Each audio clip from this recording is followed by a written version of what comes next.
Yesterday you can tell their kids came out to play, and I'm sure a lot of it had to do with the last game we played them.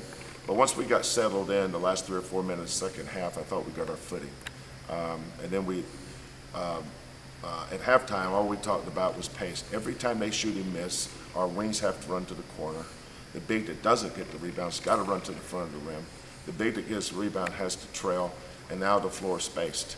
And then from there, we can make plays. Galen did a great job of getting into the paint and getting it out to the corners because of our spacing. Devontae was good at coming off that, catching it and driving it. And then, we were making shots. Then we had some shots there during that stretch. But they went down, and they're just, real methodical.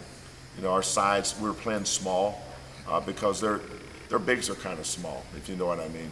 Ochinoya is a guard, but he's 6'9", but he hurt us a little bit inside. DeCosi and Coleman, Brown, all those guys are seniors, fourth-year guys.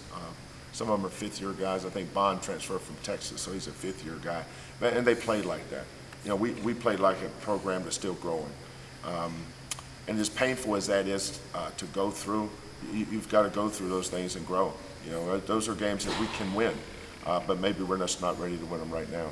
You've mentioned you just mentioned about pace, setting tempo, streaks and runs. That's what basketball is. When you all made the run to get out 10, and then catching yourself, down the stretch, trying to hold it off, especially late. What was going through as when you call a timeout now, kind of like cut the drought out?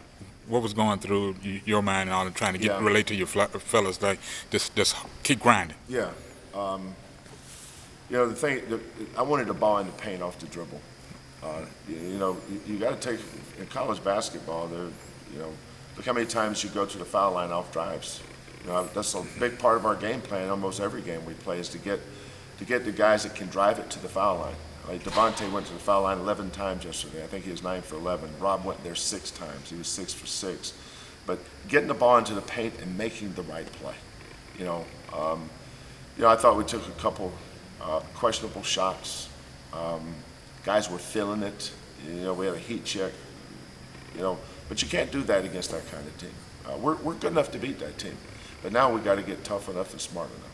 Do you have the right mix now with getting Rob back into things, the way Galen's playing and everything? Yeah, I've got to do a better job of getting Rob.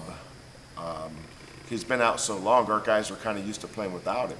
Now he came back, and yesterday was a little bit different. It was different for me watching our team with him because it's been so long since he's been out. Remember, he didn't play against SMU either time. He's been out since the East Carolina game. I think he missed 4 games, and during that time we were 3-1, with the one loss being at Tulsa, and we had great wins.